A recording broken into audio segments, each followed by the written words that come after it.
ফের রাশিয়ার সঙ্গে জুটি বেঁধে গোটা বিশ্বকে অয়েল সাপ্লাই নিয়ে চমকে দিল ভারত।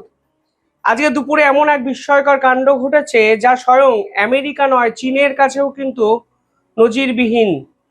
যে তথ্য সামনে এসছে সেখানে বলা হচ্ছে 7টি অয়েল ট্যাঙ্কার যা রাশিয়া থেকে চীন অভিমুখে যাচ্ছিল তা হঠাৎ করে মাঝ রাস্তায় রাশিয়া ভারত অভিমুখে ঘুরিয়ে দেয় এবং 7টি অয়েল ট্যাঙ্কারকে এই মুহূর্তে ভারতে পাঠিয়ে দিয়েছে রাশিয়া, যা চীনের কাছে নিঃসন্দেহে বড় ধাক্কা। এবং এটা পরিষ্কার হয়ে যাচ্ছে যে ভারত এবং রাশিয়া এই বিপজ্জনক পরিস্থিতিতেও একে অপরের সঙ্গে কাঁধে কাঁধ মিলিয়ে তালে তাল মিলিয়ে চলবে এবং গোটা বিশ্বের কাছে ফের একবার নজির সৃষ্টি করলো ভারত এবং রাশিয়ার এই বন্ধুত্ব। কিন্তু কেন হঠাৎ করে রাশিয়া ভারতকে বেছে নিল এই বিপদের দিনেও? আজকে ভিডিওতে সেটাই আলোচনা করব এবং এই পার্টিকুলার বিষয়ে আপনারা কি ভাবছেন কমেন্টে জানাবেন এবং চ্যানেলটিকে ভালো লাগলে সাবস্ক্রাইব করে পরবর্তী জিওপলিটিক্যাল ভিডিওর আপডেট সংগ্রহ করবেন। দেখুন, যে তথ্য সামনে এসছে সেখানে বলা হচ্ছে 21শে মার্চ ভারতবর্ষে আসতে চলেছে রাশিয়ার ক্রুড অয়েল ভর্তি আরও একটি জাহাজ। কিন্তু ইম্পর্টেন্ট বিষয় হলো সেই জাহাজটি আসলে চীনে যাওয়ার কথা ছিল। সে জাহাজের নাম অ্যাকোয়া টাইটান। সেটি চীনের রিজওয়াও পোর্টে যাওয়ার কথা এবং মাঝ রাস্তাতেই সাউথ চায়না সিতে সেটা অভিমুখ বদলে ফেলে এবং ইউটার্ন নিয়ে জাহাজটি ভারত অভিমুখে চলে আসে এবং ভারতে সেই ম্যাঙ্গালোর এয়ারপোর্ট ম্যাঙ্গালোর পোর্টের কাছে জাহাজটি আসবে 21 তারিখ। শুধু এই একটা জাহাজ নয়, যে তথ্য আরও সামনে এসছে যে এর পরে আরও 6টি জাহাজ অর্থাৎ সর্বমোট 7টি জাহাজকে রাশিয়া ভারত অভিমুখে কিন্তু ঘুরিয়ে দিয়েছে। আরও একটি জাহাজের নাম সামনে এসছে যার নাম সুয়েজ ম্যাক, যা কিন্তু চীনের পোর্টে যাওয়ার কথা ছিল এবং সেটিও ভারতে আসবে 25শে মার্চ নাগাদ। অর্থাৎ গোটা বিশ্বে যখন জ্বালানি সংকট, তখন ভারতবর্ষের এই বিপদের দিনে রাশিয়া ফের পাশে এসে দাঁড়ালো এবং এর পিছনে নির্দিষ্ট কিছু কারণও কিন্তু আছে। দেখুন, ডিপ্লোম্যাসি দিয়ে সবকিছুকে ব্যাখ্যা করা যায় না, যদিও এই পার্টিকুলার সিদ্ধান্তের পিছনে ডিপ্লোম্যাটিক রিজনও কিন্তু আছে। ভারত রাশিয়ার থেকে এই ক্রুড অয়েল কিনবে $98.93 প্রতি ব্যারেল প্রতি দাম দিয়ে। গোটা বিশ্বে তেলের দাম $100 ছাড়িয়ে গেছে, সেখানে রাশিয়া কিন্তু আজকের দিনে দাঁড়িয়েও ডিসকাউন্ট ভারতকে দিয়ে যাচ্ছে, যা কিন্তু নিঃসন্দেহে গুরুত্বপূর্ণ।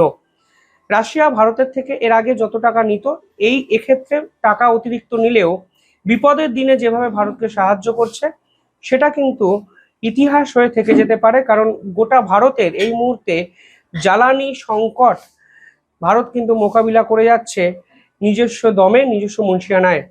বিশ্বের সঙ্গে ভারতের এক্ষেত্রে তুলনা করলে হবে না, কারণ ভারতের জনসংখ্যা প্রায় 140 কোটি, ফলে কনজামশন অনেক কিন্তু বেশি। ফলে ভারতকে কিন্তু অনেক তৎপরতা এক্ষেত্রে দেখাতে হচ্ছে এবং ভারত কিন্তু এখন ঠিক সেটাই করছে। যে তথ্য সামনে আসছে সেখানে বলা হচ্ছে আমেরিকা এবং ভারতের সাথে এই মুহূর্তে সম্পর্ক যেখানে গিয়ে পৌঁছেছে, সেই সম্পর্কের সুযোগটাই কিন্তু ভারতের একাধিক রিফাইনারি অর্থাৎ তৈল শোধনাগার এবং সেই কোম্পানিগুলো নেওয়ার চেষ্টা করছে এবং শেষ 4-5 দিনে ভারত প্রায় 30 মিলিয়ন ব্যারেলস রাশিয়ার ক্রুড অয়েল কিন্তু নিয়ে এসছে, যা কিন্তু ডোনাল্ড ট্রাম্পের কাছে নিঃসন্দেহে বড় ধাক্কা। এবার ভারতকেই কেন বেছে নিচ্ছে রাশিয়া? প্রথমত দেখুন, 2022 সালে যখন রাশিয়া ইউক্রেনের সঙ্গে যুদ্ধে জড়ায়, ভারতই একমাত্র রাষ্ট্র যারা কিন্তু দিনের পর দিন রাশিয়ার থেকে তেল কিনেছে এবং রাশিয়ার যে অর্থনীতি, সেই অর্থনীতিকে চাঙ্গা রেখেছে। এমনকি আমেরিকা ভারতের উপর শুল্ক চাপানোর পরেও ভারত কিন্তু রাশিয়ার থেকে তেল কেনা বন্ধ করেনি, যা এটা প্রমাণ করে যে ভারত রাশিয়ার প্রতি শুধু কমিটেড তা নয়, ভারত সম্পর্কটাকে লং টার্মে এগিয়ে নিয়ে যেতে বদ্ধপরিকর। আর আজকে ভারত যখন বিপদে পড়েছে, তখন রাশিয়া কিন্তু একইভাবে ভারতকে ফিরিয়ে দিচ্ছে, রিওয়ার্ড করছে, ব্যাক করছে, যা কিন্তু নিঃসন্দেহে গুরুত্বপূর্ণ একটি বার্তা। এবং এটা স্পষ্ট হয়ে যাচ্ছে যে বিপদের দিনে ভারত যেভাবে রাশিয়ার পাশে দাঁড়িয়েছে, আজকে কিন্তু রাশিয়াও ভারতের বিপদে সেইভাবেই পাশে দাঁড়াচ্ছে। পাশাপাশি রাশিয়া এটা বুঝতে পেরেছে, যদি চীনকে এই অবস্থায় তেল তারা এইভাবে অকাতরে সরবরাহ করে, তাহলে আমেরিকার কিন্তু নেক নজরে রাশিয়া পড়ে যাবে। এই মুহূর্তে রাশিয়াকে আমেরিকা ফ্রি হ্যান্ড দিয়ে দিয়েছে, কারণ আমেরিকার কাছে কোনো অপশান নেই। যদি তেল সাপ্লাই যে ব্যালেন্স সেটা করতে হয়, তাহলে রাশিয়াকে এই মুহূর্তে তেল বিক্রি করার ছাড়পত্র আমেরিকাকে দিতে হবে।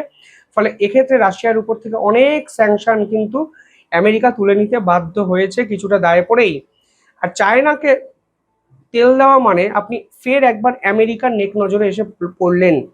এবং এখানেই কিন্তু রাশিয়া একটি চাল চাললো যে তারা চায়নার থেকে তেল অভিমুখটি ঘুরিয়ে ভারতে নিয়ে এলো, কারণ ভারত এবং আমেরিকার সম্পর্ক এখন আগের থেকে অনেকটা ভালো। চায়নাকে তেল বিক্রি করলে রাশিয়া যত না বিপদে পড়তে পারে, ভারতের সঙ্গে তেলের সম্পর্ক বজায় রাখলে সেক্ষেত্রে রাশিয়ার কোনো বিপদে পড়ার সম্ভাবনাটুকুও নেই। ফলে একটা জিনিস স্পষ্ট হয়ে যাচ্ছে যে এক্ষেত্রে এক্ষেত্রে ভারতের ডিপ্লোম্যাটিক যে অবস্থান সেটা কিন্তু রাশিয়া ব্যবহার করার চেষ্টা করছে, এবং রাশিয়া এটা ইউজ করার চেষ্টা করছে, এবং গোটা বিশ্বে রাশিয়া এই ক্রাইসিস পিরিয়ডে যত বেশি তেল বিক্রি করা যায় সেই চেষ্টাই করে অর্থনীতিকে স্ট্রং করার চেষ্টা করছে, যা কিন্তু অত্যন্ত গুরুত্বপূর্ণ। আরও একটা ইম্পর্টেন্ট বিষয় কালকে সামনে এসছে, সেখানে দেখা যাচ্ছে ইরান স্ট্রেট অফ হরমুজ থেকে যে জাহাজ পাস করছে তাদের থেকে টোল নিতে শুরু করেছে। অর্থাৎ স্ট্রেট অফ হরমুজকে তারা ক্যাশ ফ্লো এর একটি মাধ্যম হিসাবে ব্যবহার করতে শুরু করেছে। আমি একটি ট্র্যাকিং ডাটা আপনাদের দেখাচ্ছি, ভিডিওটি আপনারা দেখুন। দেখবেন স্ট্রেট অফ হরমুজে এই মুহূর্তে মেরিডিয়ান ট্রাফিক সর্বোচ্চ জায়গায় গিয়ে পৌঁছেছে। এই মেরিডিয়ান ট্রাফিক যখন ক্লিয়ার হচ্ছে তখন এই যে ডাটা এটা ইন্ডিকেট করছে যে জাহাজগুলো উপরের দিক থেকে কিন্তু স্ট্রেট অফ হরমুজ ক্রস করছে, অর্থাৎ তারা ইরানের প্রান্ত দিয়ে স্ট্রেট অফ হরমুজ ক্রস করছে। দেখুন নিচের দিকে কোনো পার্টিকুলার কোনো জাহাজ নেই, অর্থাৎ এটা প্রমাণ করছে যে ইরান কিছু কিছু জাহাজকে স্ট্রেট অফ হরমুজ থেকে যাওয়ার পারমিশন দিচ্ছে, এবং একাধিক তথ্য বলছে তাদেরকেই পারমিশন দেওয়া হচ্ছে যারা ইরানকে এক্ষেত্রে টোল বা কিছু ক্যাশ রিওয়ার্ড করছে। কালকে পাকিস্তানের একটি অয়েল ট্যাঙ্কার যা হরমুজ থেকে ক্রস করে, এবং যে তথ্য সামনে এসছে তারা পাকিস্তান থেকে কিন্তু টাকা নিয়েছে এই জাহাজকে ছাড়ার জন্য। অর্থাৎ একটা জিনিস পরিষ্কার হয়ে যাচ্ছে, ইরানও যেভাবে আমেরিকার বন্ধু রাষ্ট্রগুলোকে টুটি চিপে ধরেছে তা কিন্তু ডোনাল্ড ট্রাম্পের কাছে নিঃসন্দেহে বড় ধাক্কা। সব মিলিয়ে এখন বিতর্কের কেন্দ্রবিন্দুতে এই স্ট্রেট অফ হরমুজ, এবং ভারত এবং রাশিয়া এই ক্রাইসিস মুভমেন্টেও আরও এক নজির সৃষ্টি করলো। উল্টো দিকে স্ট্রেট অফ হরমুজ থেকে পাকিস্তানের অয়েল ট্যাঙ্কারকে পাস করার জন্য বিপুল পরিমাণে টাকা দিতে হলো ইরানকে। সব মিলিয়ে Jio political game is on. অনেক আপডেট আসবে, আপডেটেড ভিডিও আমি নিয়ে আসবো দ্য ইন্ডিপেন্ডেন্ট বেঙ্গলে। নজর রাখুন আমাদের চ্যানেল। ধন্যবাদ, ভালো থাকবেন।